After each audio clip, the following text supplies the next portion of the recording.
Revealing Mark's truthful words. This will be part 3, and we're going to start at Mark chapter 2:22, and we're going to take a look at the text right here. I've added these words here, and what I'm looking for is, okay, something like this. Now here you can see that the word fresh is absolutely the wrong word. I mean, you should not have the word fresh here at all.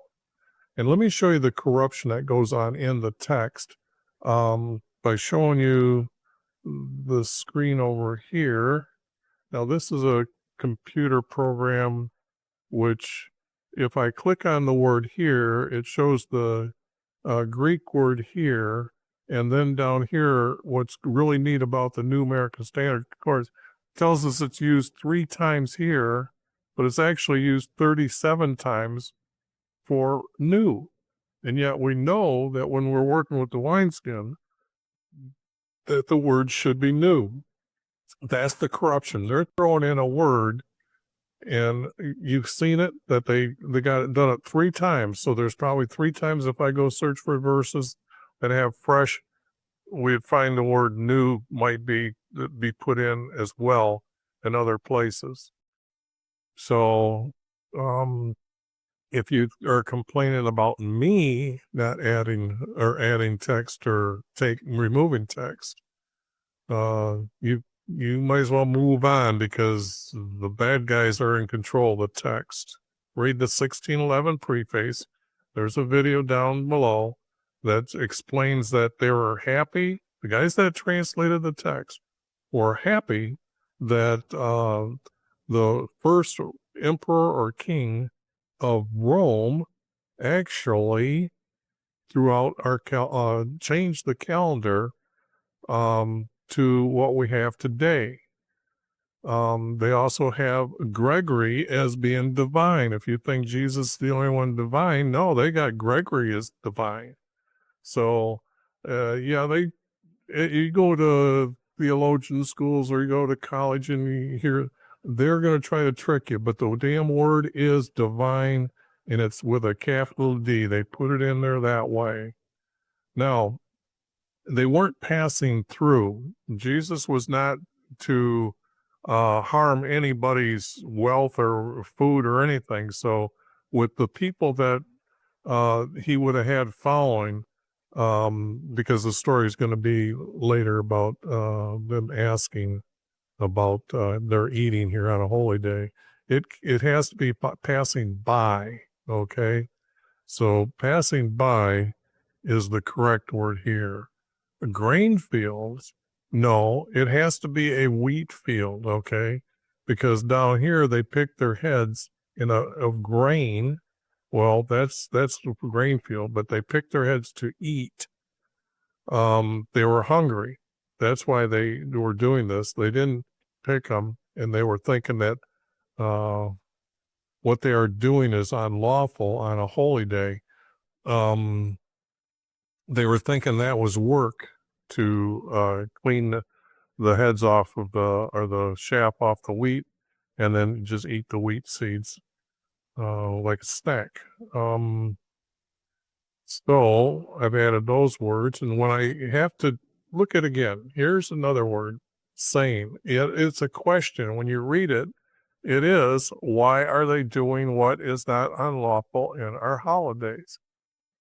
What is, yeah, I read the word not. I changed the word not to unlawful.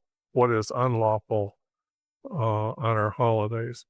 So it's a question mark. So that needs to be looked at seriously. And again, a question here.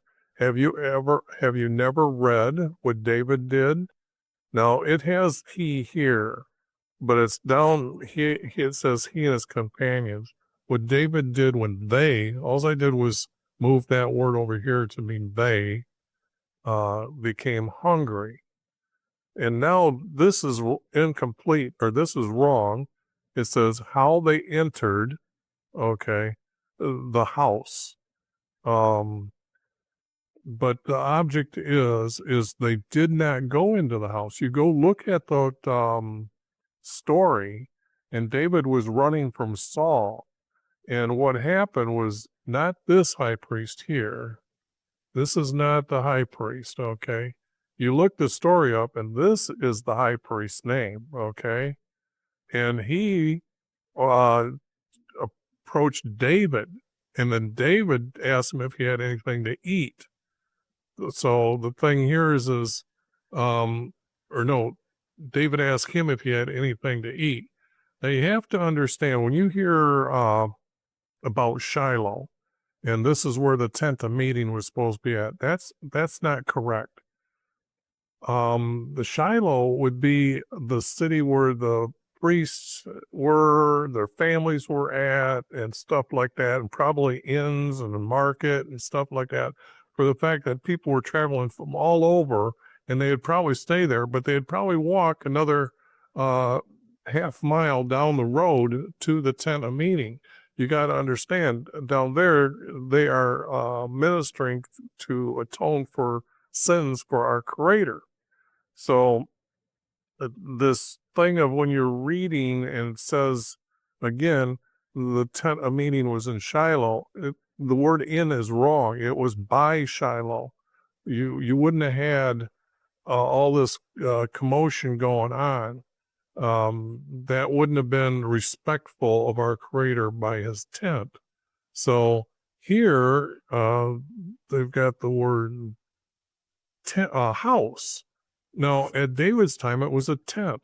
It gets really obvious that the people that are editing the text, even today, don't care about the truth of the words. So here, it's got to be the word tent, okay? And I have the correct high priest name. And David gave, now, the high priest gave David, it says the consecrated bread. Now that's wrong too, because our Creator had a promise that as long as they obeyed him, they would have always food. They wouldn't be into starvation. This was a bowl of wheat that was set inside the Holy of Holies rooms on a golden table, and beside that wheat, it was the pitcher for the oil, and then the lampstand would have been there, and then that oil was used to fill those lamps up and with oil so they could burn all day, because there was no windows in the Holy of Holies where our Creator met with them. And then this wheat was there as a promise, and that's what it represented, was always food. I think it refers to as the bread. Anyways, it's they talk about it as bread, but this is not. They wouldn't have made a new loaf of bread every time they went in there. Okay, it would have been wheat, and it would have lasted a long time. Now here, which is unlawful to eat, and then it says, except for the priests, yet he had given it also to those who were with him. Now this is absolute lie, okay? This is an absolute lie. The priests were not to eat this. This was set up as a promise. The only time that they were supposed to go in there was the high priest went in the morning, he lit the lamps, or he filled them up, he lit the lamps up, and then what he did was left. At the end of the day, he would come in and put them out. Then, whenever our offering was to be made, where the priest brought in the mussels and hung them on the hooks, and then put wood under them and put fire on them to burn them up. Then after that, he'd walk into the Holy Holies, he'd walk into the room, and that high priest, and there was only 12 of them, the high priest was priest for the king or all of Israel at one time. So there was 13 people that were only allowed into this area. Okay, so the priest would not eat this. They could walk a half mile and go home and get something to eat. I mean, this is ridiculous of the words that are being put into the text that are just absolutely untruthful. Um, Now we have, I think that's pretty easy, everything here. Uh, and you can see I short up. I wouldn't, yes, Jesus would not be saying, and I am your Lord. He is saying, I'm your king. That's what he came to tell them, that he is their king in heaven, and he's going to have a kingdom in heaven forever. So, um, and it's even on the holy day. Well, this has nothing to do with what the story was about. Okay, there is no answer. The text that I believe was removed, and I'm adding all this in, is that YV said you can prepare your food. Example, even when they were in the Sinai, that when the manna was delivered, they picked that stuff up the day before, but it still had to be put out on the table. They had to have other things with it. So this was that you can prepare your food. And Jesus gives other examples other times, such as circumcision, because it's a statute, it has to be done.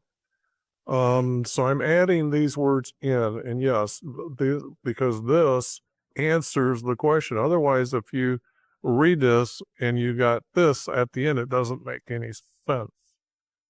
So that was pretty easy to correct for me anyway. Um, let's see here. I like adding Jesus' name in because it's missing so much in the text. I can't remember if it's something like John, it goes on for like 25 verses before Jesus' name is actually mentioned. One of the books does something like that. This is just repetitive words that aren't needed. Needed this, just moved it from there to there. A withered hand, I made it a crippled hand. I think it defines the hand more truthfully. And here's Jesus. Oh, that might. So they might accuse him. They could. So they could accuse him. Okay, could accuse him of working. Because that's what's almost going to happen here. Jesus is going to put him on the spot. Okay, I got a note. Forward, 2 words.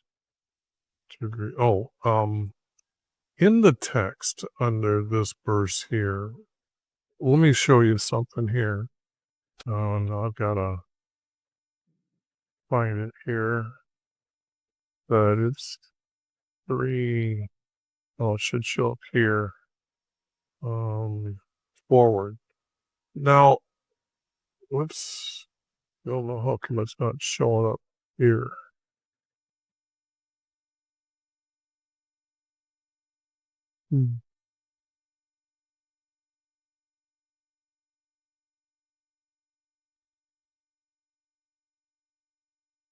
Okay.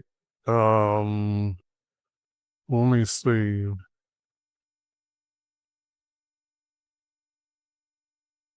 No, that really messed everything up, but it also did what I needed it to do. Let's see, what I have is I have the King James here as well to go through that stuff.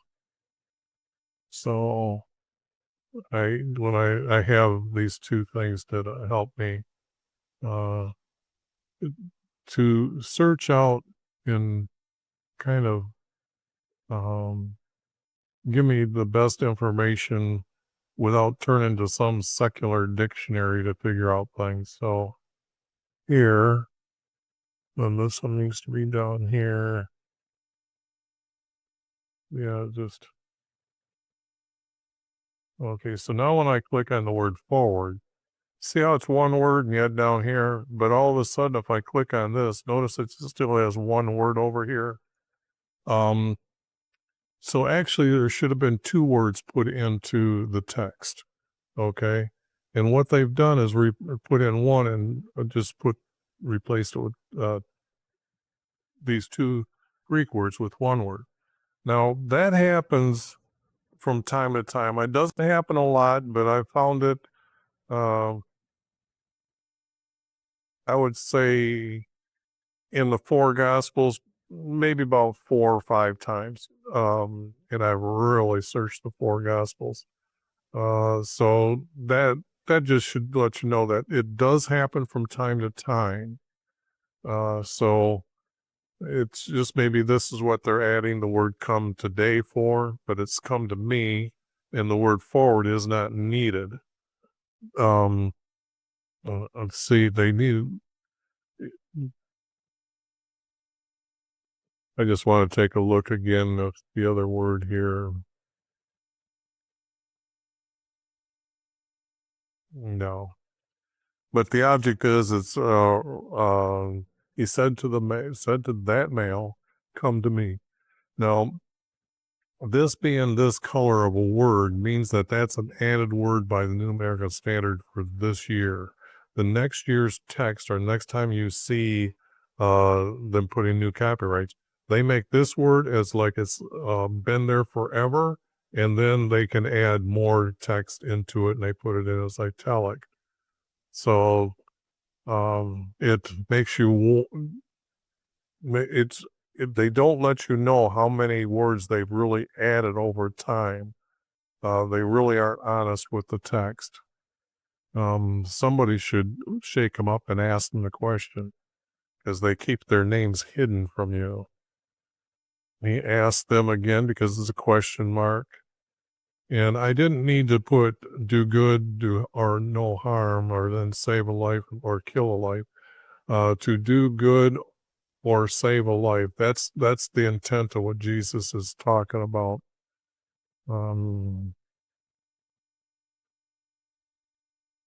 Now, grieve because of hardness in their heart. He wouldn't have been. That doesn't. How can the writer know what's going on in Jesus's heart? Okay, this just doesn't need to be there. He said to that male, stretch out his hand, and it became normal, not restored, became normal. Let's take a look at the word restored, and it's being used as restored in many places, but it has to mean also that they should have used the word normal, because that's what he was doing. When you have a withered hand,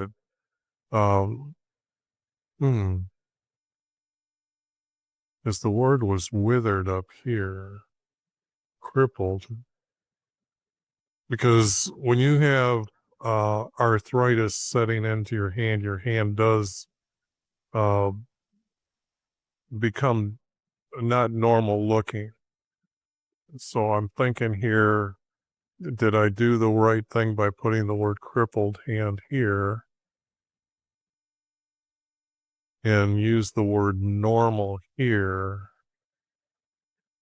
Because if it was just arthritic, I don't think it shows that the word withered shows it as withered.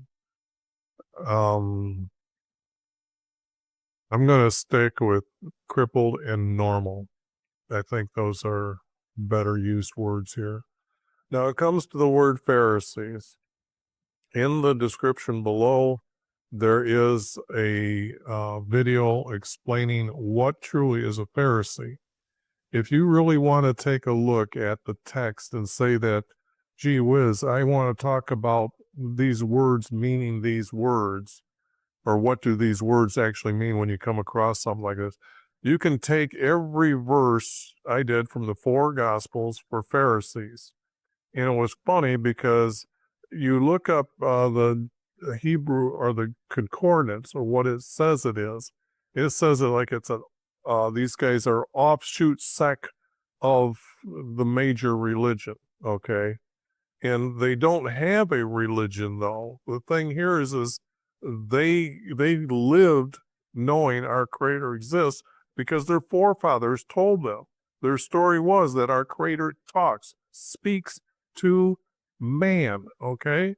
So the thing here is when you see that Jesus talks about these Pharisees, they like this front seat of the synagogue. They like this to sit in the seat of Moses. Moses was a judge, okay? In the Sinai, they came before him. He was a judge. So it is judge, not Pharisee. But you have to really do your homework by not always listening to what everybody says. There's many times that you can find the correct definition of what the word is. And take a look at what is Holy Spirit. That's a video I got. And Jesus explains that there is no Trinity. Jesus says that. He defines what is Holy Spirit. And I will come across it in the text here. Maybe I've already come across it so far here. Now here, this here name here, let's go over here and take a look. What does this actually say? Here, see, members of a Jewish sect, okay? Now remember, Jews didn't believe Jesus, and yet why would they get the front row seats of the synagogue? And here,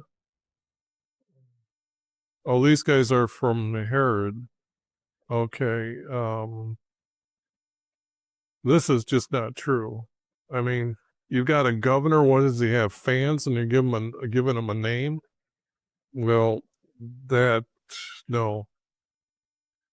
If you have judges that were for the law, I used to counsel with the scribes. They would have been the ones writing the law. Now, this text is almost specifically saying that they are in Jerusalem because there are not a lot of judges just around everywhere. There was supposed to be, like, let me not just say like, let me tell you why. When our Creator told them that after they enter into the promised land and conquer it, and that means killing all women and children and everything and cattle and everything, that's because if you find the text that they were having sex anyway and every way, even with their animals.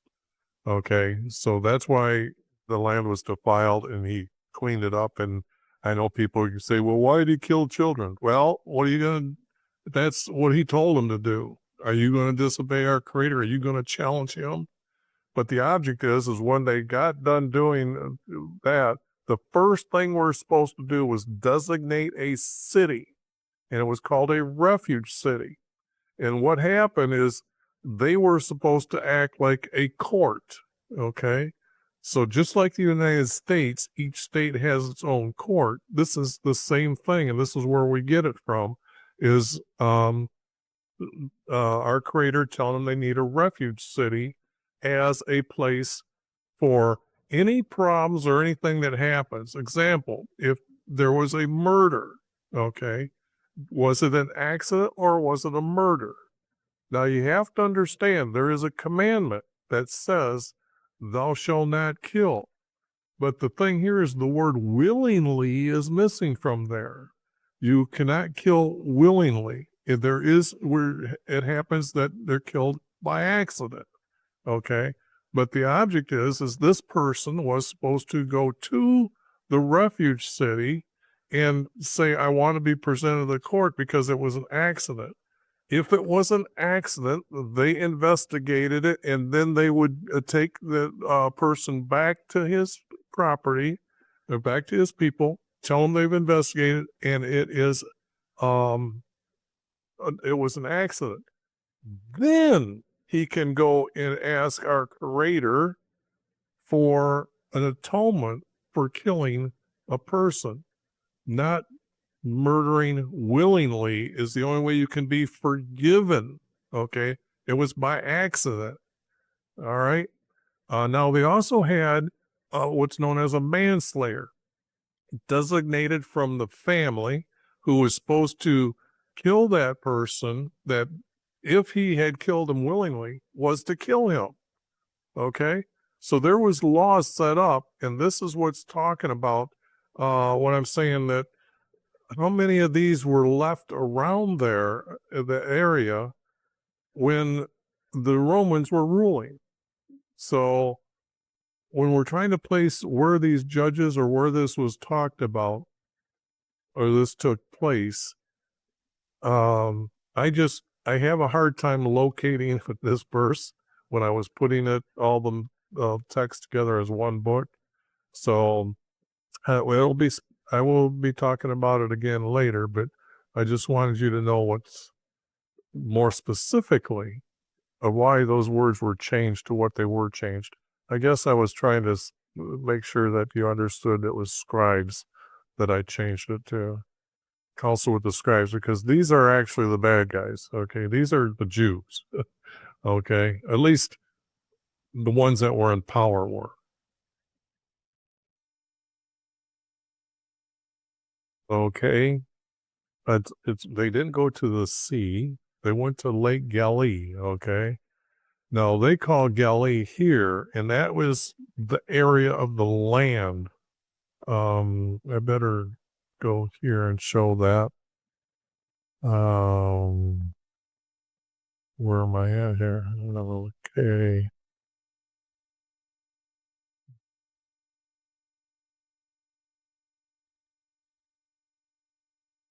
No, I did it again. Okay.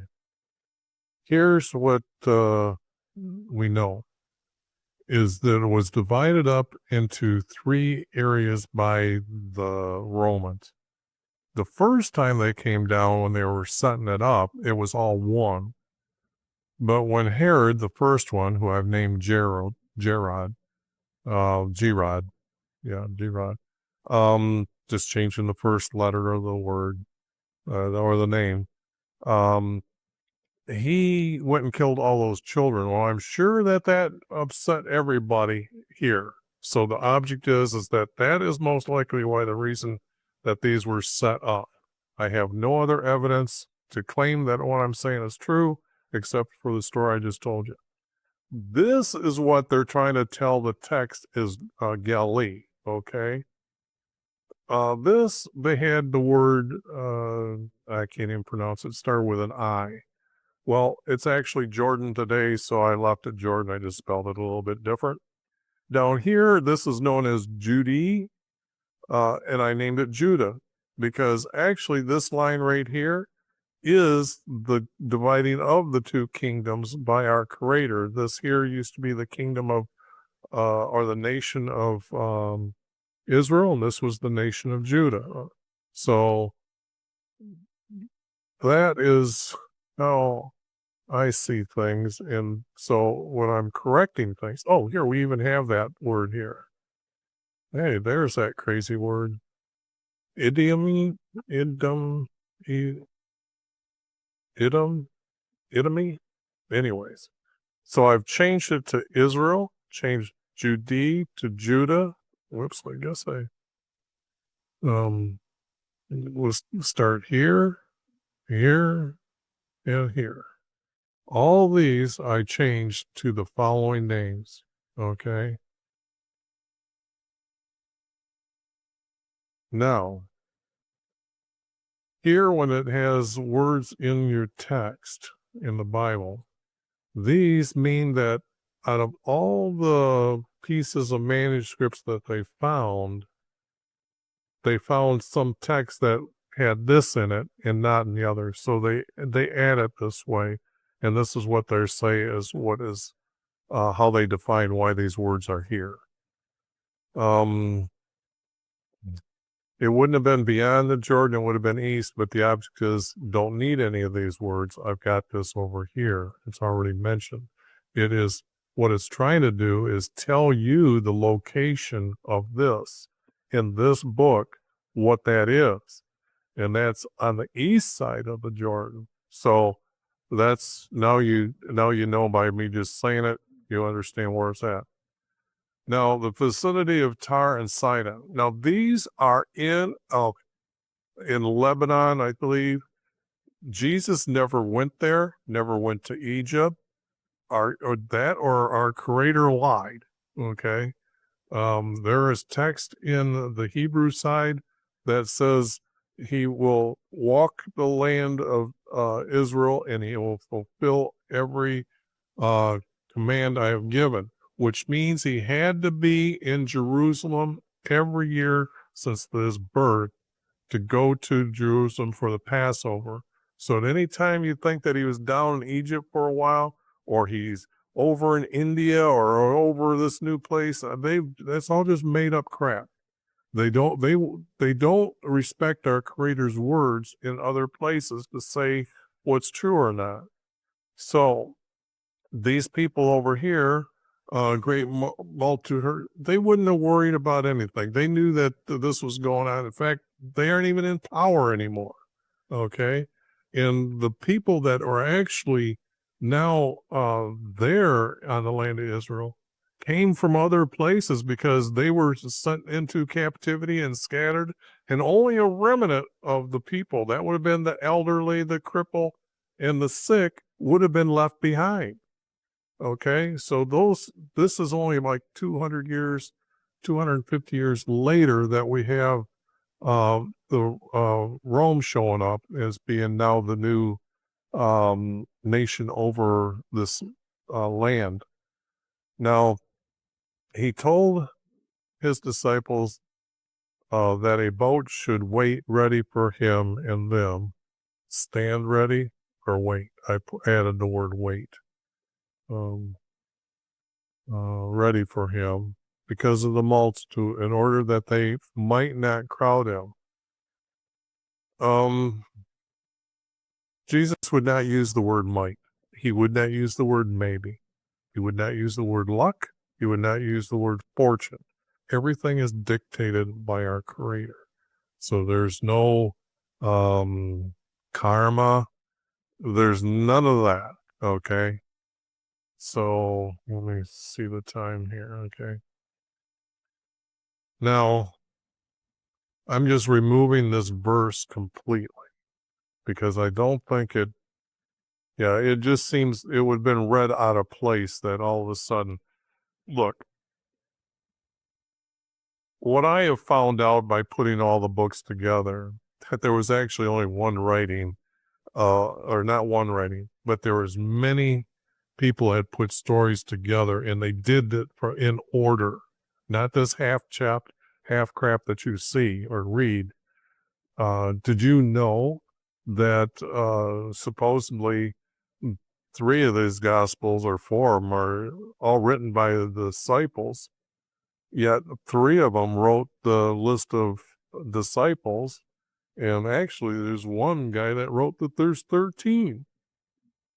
Then the other 2 that wrote 12. None of these lists have the same names. I thought they knew each other. So it gets dizzy when you actually check the text out and actually think for yourself and put it together for yourself. Now, nobody is stopping you from doing what I put on what I'm doing here. Put the text into a word format. If you think studying your Bible by crossing out little words really means something, you got your Bible all colorful, try doing this. You'll be shocked at how quick that on a spreadsheet or on this, you can do a word search. I happen to have a program that is absolutely beautiful, but it no longer exists in that software today. And I even called the company and talked to them, and I told them what was there, and they said, well, that must have been under somebody else's ownership.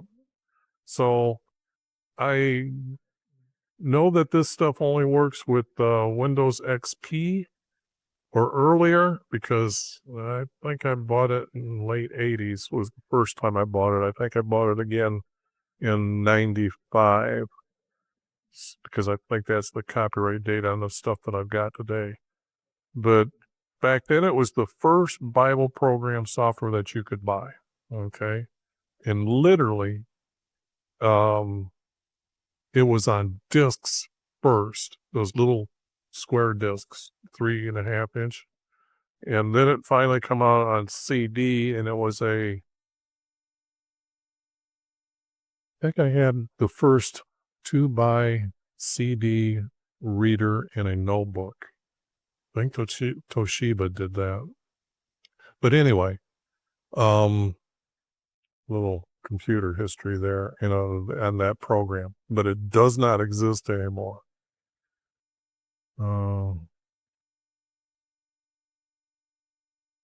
Yeah, I don't need these words. These words are pretty obviously that I'm changing. Afflictions are actually illnesses. So when I'm changing a word like this, like I said, I'm trying to change it easy enough for a 12-year-old to read. Because I actually started reading the Bible at the age of 11, and I started with page 1, and it took me more than a year and a month and a half to read through it. And I did read it, and it just bugged me with words that I couldn't understand. So to make sure that those that are want to know about our Creator and the truth about our Creator, I'm putting in the correct words and an easy words. Example here, look at this. Now look at this. Unclean spirits. Unclean spirits. Do you know of a clean spirit? I mean, wouldn't you call them an angel and unclean spirits demons? I mean, it's just ridiculous. And I tell you what, when I did the video on the word spirit, or what is Holy Spirit, you're gonna see that these words are something like 30 times in the text in only 4 books. But they don't want to put the words demons in here. So the demons got put in, not beheld, they came to him. Okay, well, people with demons came to him, and they would fall before him, or they would bow before him. Maybe I should change that word. I've got, just like Matthew, I'm going to change some text later. I don't want to go through and correct that stuff. I'll do it again when I get to the end. It's easier to read as I group words together to actually mean that this group of words is locked together. Just as you can see how I got a space here, that when I'm reading and I say, okay, but when I'm up here, you're not reading all the text to say that it's there. When you read it here, you can see that this text here is together and then this text is separate. So I'm kind of dividing them now, but when I put them all together, this text might have the next 10, 12 verses go with it. And he called up. No, those are all pretty basic. Here's Jesus looking stupid, or saying stoop. He earnestly warned them not to make him known, the demons not to make him. That was his purpose of being here, was to encourage the people, to let them know that he is the king. If you want to come to heaven, you have to accept him as your king in heaven. So some of the stuff that they've got Jesus saying is just ridiculously stupid. Okay, I'm going to go through this, and this is going to be the last. Well, wait a second. Let me cheat here. Yeah, they're going to start talking about the disciples. So I've got to stop here, and I'm going to continue later with the next video, and hopefully I'll be able to explain this with the next text up.